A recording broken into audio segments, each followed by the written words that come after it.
Garde les poignets, hein. Ah, attendez. Voilà, c'est bon. Comme un cartable. Elle prend un plaisir à se rappeler des paroles. Oh là là. Bah toi aussi. Avec avec la vraie, je crois que. Non. Attends. Coucou. Waouh. Tu peux reculer ta chaise. Non, ça va. C'est pas sûr. Non, c'est bon.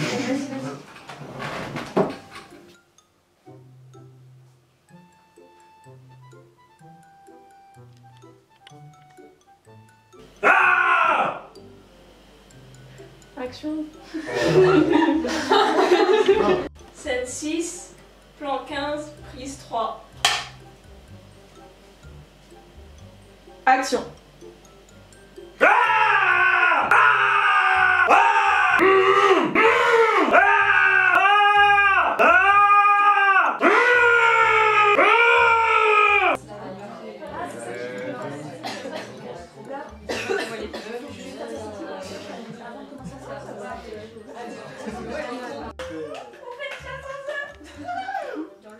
Vous avez vu la photo?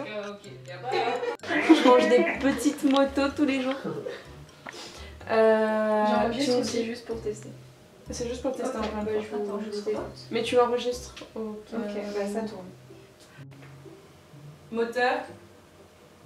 Ça tourne. Ça tourne. Scène 6, plan 3, prise 2.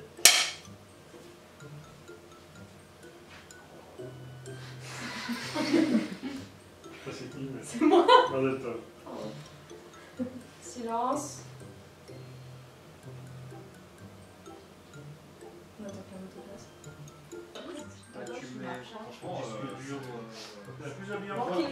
Héloïse.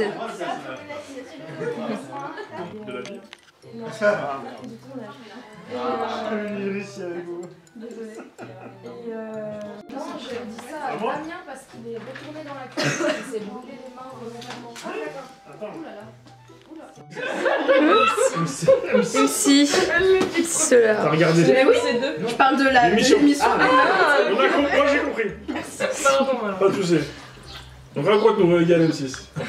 La suite. Ouais. Bah, du coup, c'était les. Chérie, va chercher l'agneau. Allez chercher l'agneau et le fusil. Mais vous avez juste deux définitions différentes, c'est pas grave. Bah, en fait, c'est pas la même région. bah non. C'est la même région, donc c'est pas une école. Bah non.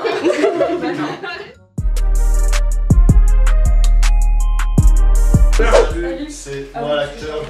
Puis maman. Le service. C'est notre mère à tous. Attendez. Parfait. Waouh.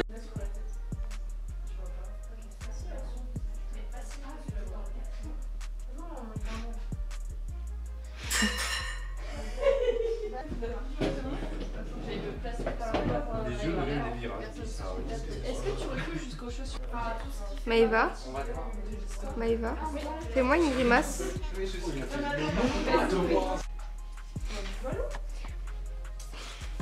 Est-ce que... Du coup, t'es crispé, t'as les yeux fermés. Non, on l'a acheté. Un petit peu. C'est tellement bien quand t'es chez toi. Ça se trouve, des moments, quand il voyage en temps, il fait quelque chose. Il est constipé. Il revient à zéro. Fais-moi une grimace. Ouh. En fait, maintenant, c'est pas bon. Bah, ça change jamais bon, il y a des champignons. T'aimes bien les champignons? C'est dégueulasse. C'est trop bon les champignons. Ça, c'est la pizza de la mort. Elle pue la mort. Ça fait 2 jours. Ça fait 2 jours qu'elle est dans le four. 2 jours qu'elle est là-dedans. Ça rime. Et qu'elle décongèle, entre guillemets, dans le T'as honte de ta blague? Et du coup, tu me disais, cette émission, c'était sur... C'était sur les toboggans aquatiques. gros, il disait que c'était un marché en crise. Bah ouais. Mais quoi? C'était trop bien.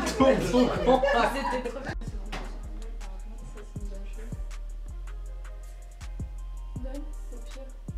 Non, mais c'est parce qu'elle est trop forte. Et après, si je te la donne, moi, il va y avoir mon. Non, attends. 21, prise 4.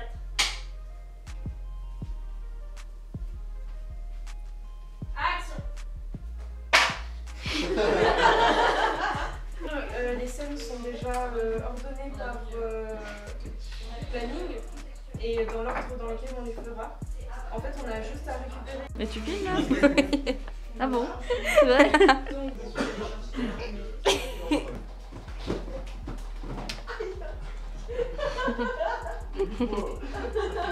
Je lui dis, fais une grimace.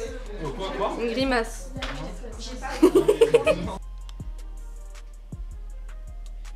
On fera un son d'ambiance après avant que tu parles d'enfant. Moteur. Ça tourne. Ça tourne. Scène 3, plan 2, prise 1. Action.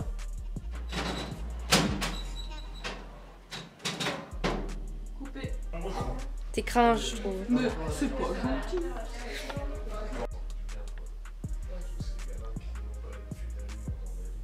Ouais, ça change un peu de la maison, quoi. Ça va être des pays.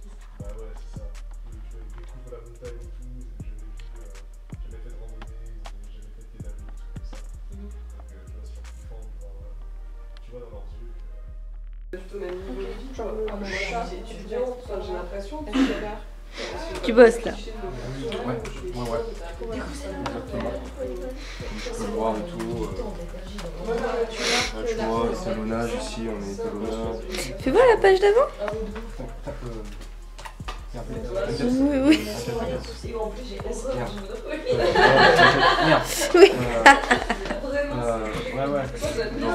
Oui, tu bosses. Ouais, tu bosses dur sur ce projet. Ouais, non, là, je vois. Tranquille. Action. Coupé.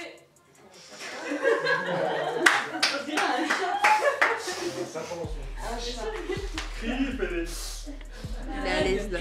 Oh. Les gens sont à l'aise. Je veux te voir. Alors bonjour, alors aujourd'hui en fait on continue le tournage.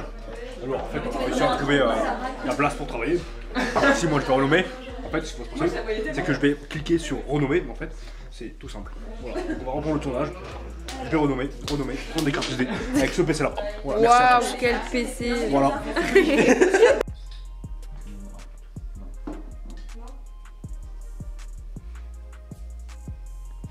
Je sais pas quoi dire. Écoute, on va tourner le.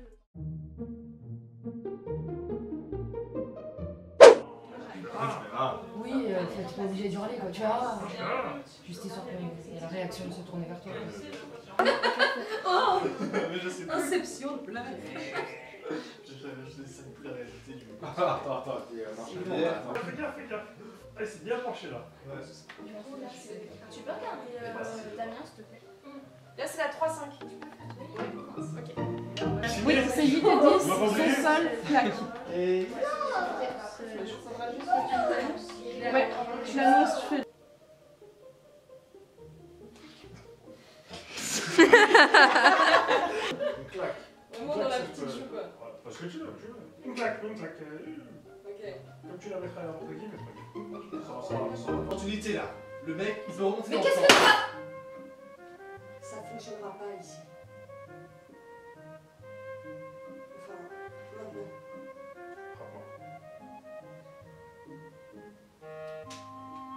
Putain, je suis désolée. Merde. Coupé.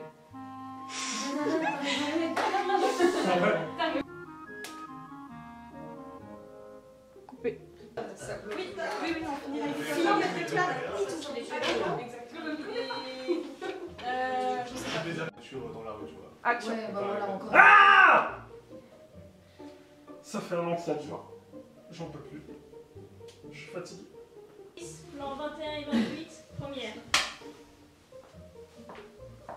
Action.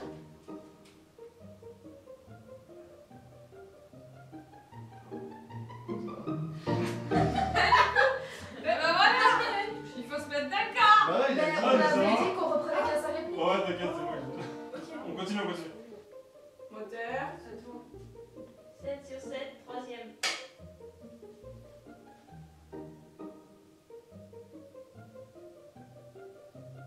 Action.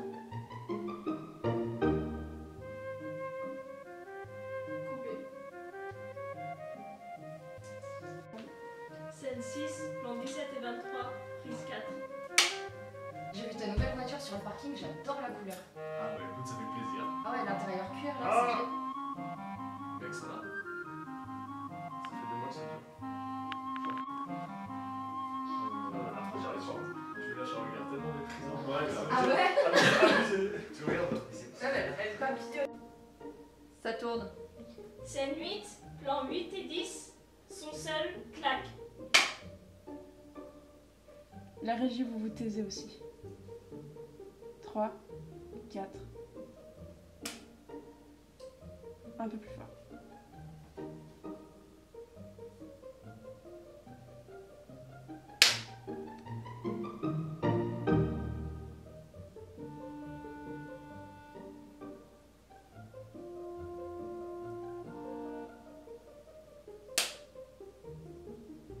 Coupé. La deuxième.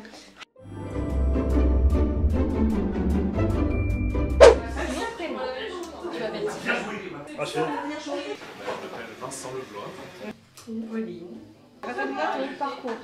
J'ai pris des cours de théâtre dans une année préparatoire à Montpellier avec une compagnie privée.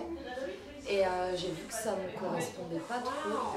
Donc j'étais très fan des acteurs de Camelot et très admirative d'eux. Donc j'ai poussé un peu les recherches et j'ai trouvé l'Acting Studio.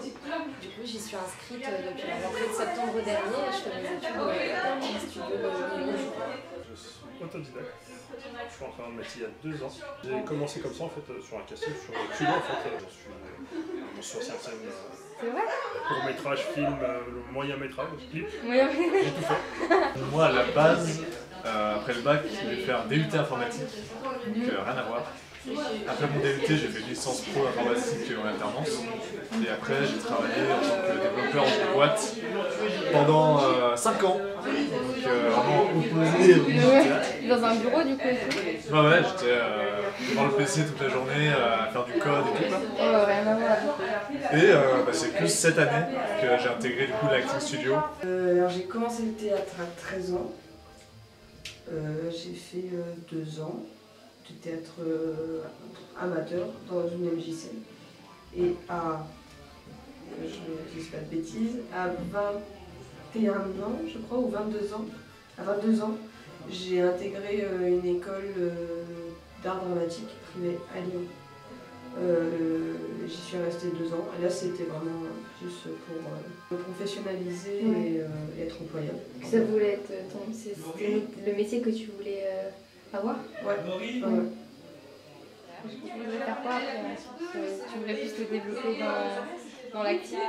Ouais, j'aimerais faire du théâtre professionnellement, des courts et des longs métrages, de la télé aussi. Mais j'aimerais bien apprendre, parce que j'écris un petit peu, mais j'aimerais apprendre de manière professionnelle à faire un script. Et pourquoi pas aussi réaliser, enfin j'aimerais un peu apprendre tous les corps de métier qu'il peut y avoir sur un tournage. Est-ce que tu as eu besoin de cours de théâtre? J'ai pas eu besoin de cours de théâtre, j'ai déjà fait du théâtre. Moi j'ai pas eu besoin de cours de théâtre. Ouais, en fait j'avais commencé à 20 ans, donc pendant ma licence pro. Quand j'étais à la fac, il y avait un atelier théâtre. Et du coup j'ai commencé là-bas, et après ma licence, j'ai continué à le faire en tant qu'extérieur. Et en même temps, j'ai commencé à faire du théâtre d'improvisation. Donc j'ai fait pas mal de théâtre amateur à côté, avant de me lancer. Est-ce que tu as déjà fait d'autres tournages avant celui-ci? Oui, j'ai fait de la figuration 2 fois. Et j'ai été actrice pour un court-métrage dans une école. Donc c'était un projet scolaire et voilà. Dans le deuxième, du coup. Voilà. C'est ça. Bah, de toute façon, c'était, comme j'ai dit, surtout des tournages étudiants. Un peu comme ça ou c'était... ouais, c'était un peu comme ça, mais c'était plus de la figuration, pour plus que j'ai fait avant. Ouais, j'ai fait un seul rôle parlant avant ce tournage. Oui, j'en ai fait plusieurs. J'ai fait des tournages non étudiants, mais j'avais pas de rôle. J'étais en silhouette, en figuration. En rôle, j'ai fait plus des trucs étudiants. je pense que je vais du mal à être objective sur vraiment le côté amateur ou professionnel, parce que globalement, en faisant des courts-métrages d'école comme j'ai fait, vous êtes tous un peu amateurs. Enfin, on voit que vous êtes amateur comparé à des grosses productions où j'ai pu tourner, même juste en figuration, j'ai vu que c'était beaucoup plus carré. L'organisation, elle change de temps en temps. Voilà, c'est ça. Alors que c'est pas possible en grande... D'organiser vraiment, ouais, je le sais, mais du coup, c'est quand même agréable pour un acteur, parce que du coup, il faut s'adapter en permanence. Là, moi, je suis pas objective, parce que déjà, j'ai eu un rôle, où j'ai eu des répliques, où j'ai eu des scènes cool à jouer, donc déjà, moi, j'ai kiffé. Après, le fait que ce soit un peu amateur, c'est pas très violent, parce qu'en fait, tous les cinéastes ont commencé comme ça. Je veux dire, personne n'a commencé à faire des trucs qui pouvaient être oscarisés ou césarisés, donc il faut bien commencer quelque part. Et moi, je commence ma carrière. Je suis sortie d'école il y a 2 ans, donc je peux pas me permettre de dire ah bah non, moi je vais faire que des trucs professionnels, puisque je démarre aussi, donc il faut bien que si je peux galérer, c'est bien que je sois avec des gens qui galèrent aussi. Comme ça, on galère ensemble et je me sens moins seule. Est-ce que tu peux me raconter un peu pour toi comment ça se passe les castings? Comment tu t'y inscris? Tu vas où? Ça a été beaucoup de temps. Il y a eu des moments où vraiment je galérais. J'avais R. Et maintenant, j'ai un petit réseau. J'ai des contacts de directeurs de casting, de chefs de figuration. Quand je fais de la figuration, on va les gâcher comme ça. Et après, les annonces de casting. Alors moi, personnellement, j'ai jamais payé pour avoir accès aux annonces. C'est un serment que je me fais, c'est de ne pas payer pour avoir des annonces. Je sais que c'est possible de payer et d'avoir des annonces, mais moi, j'arrive à avoir des annonces pour des castings avec des rôles rémunérés, des projets rémunérés, par Facebook, par Insta. Et aussi ce qu'on appelle des newsletters par mail. C'est des chargés de casting qui répertorient toutes les annonces dans les semaines, dans les mois à venir, où il y a des castings, enfin des rôles qui se cherchent pour des projets. Ouais, c'est comme des journaux, mais informatisés. Voilà. Ok. C'est des adresses mail, quoi. C'est comme des destinataires en fait. D'accord. J'ai fait 3 sortes de casting. Casting visio, parce qu'il y a le Covid. Ouais. Du coup, il y a eu beaucoup de. On s'appelle en visio et on joue une scène. C'est soit un enregistrement d'une scène. On a une scène d'un court-métrage, dans le film, et puis on l'envoie jouer au réalisateur. C'est un casting spécifique technique en fait. On nous donne un texte très compliqué avec des mots aléatoires. En gros, c'est pour avoir une bonne diction, pour avoir un débit de parole, pour avoir une connaissance en syntaxe, etc. Principalement, moi, je suis sur nordcasting.fr. Sinon, Facebook, sur Facebook, il y a beaucoup d'annonces. Alors pour trouver les castings, pour l'instant c'est un peu compliqué parce que je pense que je sais pas trop comment m'y prendre. Il y a quelques sites internet et je suis des groupes sur Facebook. Et du coup je réponds aux annonces sur Instagram et Facebook aussi. Après les castings, j'ai déjà fait des castings vidéo. Du coup je vais enregistrer une scène du scénario ou alors en présentiel et on fait passer la scène et ceux qui me font passer le casting me donnent la réplique. Déjà pour les trouver, c'est les réseaux sociaux quoi. On reste surtout Facebook. Ouais, en vrai, on pourrait croire que c'est un peu démodé comme réseau social, mais pour les castings, il y a pas mal de trucs. Il y a des pages, des groupes et tout, audiovisuels, Lyon et tout ça. Et sinon, c'est des newsletters, genre cinéaste.org. Ou des choses comme ça, Castprod aussi, ou Hotset. C'est pas des trucs qu'il faut payer pour... Non, pas ceux-là. Il y en a qui sont payants. Bah, je crois que Casting.fr c'est payant. Ouais, Casting.fr, ouais. Mais Hotset, c'est pas payant. Dernière question, est-ce que tu aurais un petit tips, un conseil pour quelqu'un qui voudrait se lancer dans le cinéma, en tant qu'acteur? Je dirais juste ce que je me suis dit à moi, d'y aller, de pas se poser de questions. Il y a un bon moment pour y aller et c'est toi qui le sens. Et il faut le faire et il faut pas écouter les gens qui disent que c'est dur, qu'il n'y a pas assez de place, que t'as pas l'âge, que ça peut être dur pour une femme. Ouais, on m'a dit que j'étais trop vieille, que pour une fille en plus elle n'est pas assez drôle, que je suis assez petite, donc on m'a dit aussi ça va coincer. Donc il y a des préjugés aussi sur les femmes dans le cinéma. Ouais, bah, c'est vrai qu'il y a des interviews récentes qui montrent que les femmes passées un certain âge, elles vont surtout jouer des rôles de mère, de grand-mère, d'épouse, qu'au bout d'un moment, on va pas trop donner des rôles, entre guillemets, intéressants aux femmes d'un certain âge. Les personnages principaux, par exemple. Ouais. Mais je trouve que ça change de plus en plus. Là, on le voit dans le cinéma actuellement, c'est de plus en plus de beaux rôles qui sont offerts aux femmes, qui sont des rôles principaux aussi. Je trouve ça vraiment cool. Faire attention aux annonces. Il y a beaucoup d'annonces qui te demandent de l'argent. Ah ouais? Ouais. Il faut éviter de se faire avoir par les annonces qui te parlent d'assurance, de frais pris en charge avant le tournage, de paiement d'avance de frais, etc. Parce qu'il y a beaucoup d'arnaques sur internet. Ça, et puis pas hésiter à aller au culot, à des castings. Quoi. Parce que même si on a de l'expérience, on a un diplôme ou quoi, bah, des fois juste la tête fait que le jeu même fait qu'on a un rôle. Bah, ça dépend ce que tu recherches. Si tu arrives à trouver déjà des gens motivés pour. Tu arrives à faire des scénaristes, des équipes techniques et tout, tu peux déjà tourner des petits trucs amateurs ou entre potes. Et sinon, bah, postuler à des castings. De toute façon, ça coûte rien, tu vois. Après, c'est ça. En vrai, t'as juste envoyé un mail, et même si tu te dis il n'y a pas de chance, en vrai, ça coûte tellement rien. En fait, il faut essayer, il faut oser, tu vois. C'est un peu bateau comme conseil. Bah, je pense qu'on m'avait tous donné le même. S'il ne connaît pas le métier, il ne faut absolument pas qu'il écoute les autres. Pas du tout. Parce que moi, la première, quand j'ai rêvé de faire ce métier-là, on a tous une vision fantasmée de ce truc, en se disant c'est super et tout. C'est une vie où tu galères. Financièrement, tu galères. Le regard des autres, tu galères. L'organisation, tu galères parce que tu es ton propre patron. Donc les décisions que tu prends, ça dépend de ta gamelle, de ce que tu vas pouvoir manger. Vu que tu t'autogères, même si tu peux avoir un agent, la quantité de travail, de répétition que tu vas peut-être devoir faire pour être assez bien dans tes bottes, pour pouvoir aborder des scènes d'intimité, des scènes de violence, pour pouvoir avoir de l'articulation, être à l'aise dans son corps, pas avoir de pudeur émotionnelle. Tout ça, c'est faut pas essayer de, je pense, de rechercher du réconfort ou de la compréhension de tes problèmes d'acteur à des gens qui ne le sont pas. Parce que soit on va pas te comprendre, soit on va te juger, soit on va te dire que tu t'inventes des problèmes, parce qu'en général, quand on fait pas ce métier, on a une vision faussée de ce métier-là. Parce que les acteurs parlent rarement des manqués, des répétitions ratées, des castings ratés, des castings où on ne te répond pas, juste on ne te répond pas, des outils à mettre en place, de comment être dans la vie pour se faire du réseau, où là t'as pas d'école pour ça. Je veux dire, moi j'étais dans une école d'art dramatique, on m'a appris à bien jouer. Par contre, quand je suis sortie d'école, c'était pendant le confinement, donc déjà il n'y avait pas grand chose. Et en plus, moi je ne savais pas comment faire mon réseau. Je me suis dit, mais il faut que j'aille aux soirées, il faut que j'aille au cinéma, il faut que je rencontre des gens à la sortie du théâtre, que je parle à des metteurs en scène, que je dise ce que j'aime bien faire. C'est ce que tu as fait?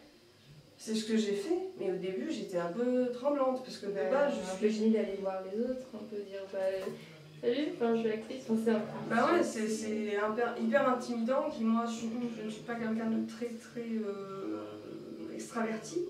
Ce qui est difficile dans ce métier, c'est qu'on se sent un peu seul. On peut se sentir un peu seul, malgré que c'est un métier où on rencontre des gens, machin et tout. Bah, tout ce truc-là de trouver du réseau, de trouver des gens et tout. Je veux dire, si t'es menuisier, tu montes ta boîte, tous les jours t'es avec Michel, t'as un truc, t'es toujours avec les mêmes personnes. Là, constamment, tu vas sur des nouveaux projets, tu rencontres des nouvelles personnes, donc il faut pas trop s'attacher. En même temps, il faut savoir se mélanger, il faut savoir communiquer. Donc tout ça, on ne te l'apprend pas en école d'art dramatique. C'est peu dur. C'est un gros conseil. Je vais donner un gros conseil. Très long.